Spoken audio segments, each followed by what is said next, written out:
Viewers welcome back to my channel. Musk melon షర్బత్ ఎప్పుడైనా ఈ విధంగా ట్రై చేస్తారా? డెఫినెట్గా ట్రై చేయండి. చాలా అంటే చాలా మంచిది హెల్త్కి. టేస్ట్ కూడా చాలా బాగుంటుంది. ఆల్రెడీ సమ్మర్ వచ్చేసింది కదా, ఇంట్లో మామ్స్ అందరికీ బిగ్ టాస్క్ కదా. పిల్లలు ఏదైనా కూల్ డ్రింక్ అడుగుతూ ఉంటారు, ఇంట్లో హస్బెండ్స్ కానీ కూల్ డ్రింక్ అడుగుతూ ఉంటారు, ఏం చేసి అలా అనేసి ఆలోచిస్తూ ఉంటారు.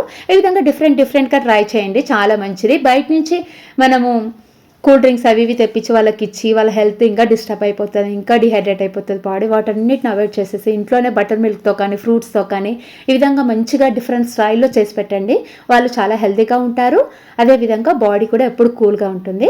అందుకొరకైతే 1 టేబుల్ స్పూన్ చియా సీడ్స్, ఒక 2 టేబుల్ స్పూన్ దాకా సగ్గు బియ్యం వాటర్ వేసేసి 10 to 15 మినిట్స్ అయితే సోక్ చేసుకోవాలి. అదేవిధంగా ఒక మస్క్ మిలన్ తీసుకొని, ఈ సైజ్ మస్క్ మిలన్ వచ్చేసి 2 మెంబర్స్కి సరిపోతుంది.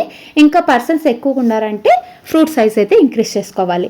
ఈ విధంగా ఫ్రూట్ కట్ చేసేసుకొని సీడ్స్ అన్నీ పక్కకు తీసేసుకొని దీంట్లో ఉన్నటువంటి పల్ప్ను అంతా సపరేట్ చేసుకోవాలి. పల్ప్ను సపరేట్ చేసుకోవడానికి ఒక స్పూన్ కానీ లేకపోతే ఐస్ క్రీమ్ స్కూప్ ఉంటుంది కదా, దాంతో కానీ పల్ప్ అంతా సపరేట్ చేసేసుకొని ఒక మిక్సీ జార్లో అయితే వేసేసుకోవాలి.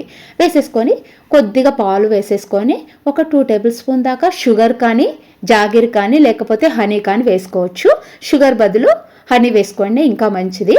అదేవిధంగా దాన్ని గ్రైండ్ చేసేసుకొని పక్కన పెట్టేసుకొని ఇక్కడ సగ్గుబియ్యం కూడా కొద్ది వాటర్ వేసేసుకొని బాగా అయితే బాయిల్ చేసేసుకోవాలి. సగ్గుబియ్యం మంచిగా బాయిల్ అవ్వాలి. బాయిల్ అయిన తర్వాత సగ్గుబియ్యాన్ని అయితే చల్లగా చేసుకోవాలి. పక్కన పెట్టేసామనుకోండి కొద్దిసేపు చల్లగా అయిపోతుంది. అదేవిధంగా ఒక గ్లాస్ తీసేసుకొని గ్లాస్లో ఒక 2-3 ఐస్ క్యూబ్స్ వేసేసుకొని మనం ఇందాక ప్రిపేర్ చేసుకున్నటువంటి సగ్గు బియ్యము, అదేవిధంగా సోక్ చేసుకున్నటువంటి చియా సీడ్స్ ఒక 2 టేబుల్ స్పూన్స్ యాడ్ చేసేసుకొని మనం ఇందాక ప్రిపేర్ చేసుకున్నటువంటి జ్యూస్ అయితే వేసేసుకోవాలి. అదేవిధంగా నేను కొద్దిగా స్వీట్ తక్కువగా అనిపిస్తుందని చెప్పేసి అదేవిధంగా జాగీర్ కూడా యాడ్ చేసేసుకున్నాను. ఒకటేసారి షుగర్ బదులు మనం జాగీర్ కూడా యాడ్ చేసేసుకోవచ్చు. అంతే అండి. ఫైనల్గా కొద్దిగా ఫ్రూట్స్ వేసేసుకొని దాని లోపల సర్వ్ చేసుకోవడం, అంతే అండి. మధ్యలో సగ్గు బియ్యము, కొద్దిగా చియా సీడ్స్, కొద్దిగా ఫ్రూట్ ముక్కలు తగులుతూ ఉంటే టేస్ట్ సూపర్గా ఉంటుంది. డెఫినెట్గా ట్రై చేయండి, చాలా అంటే చాలా మంచిది.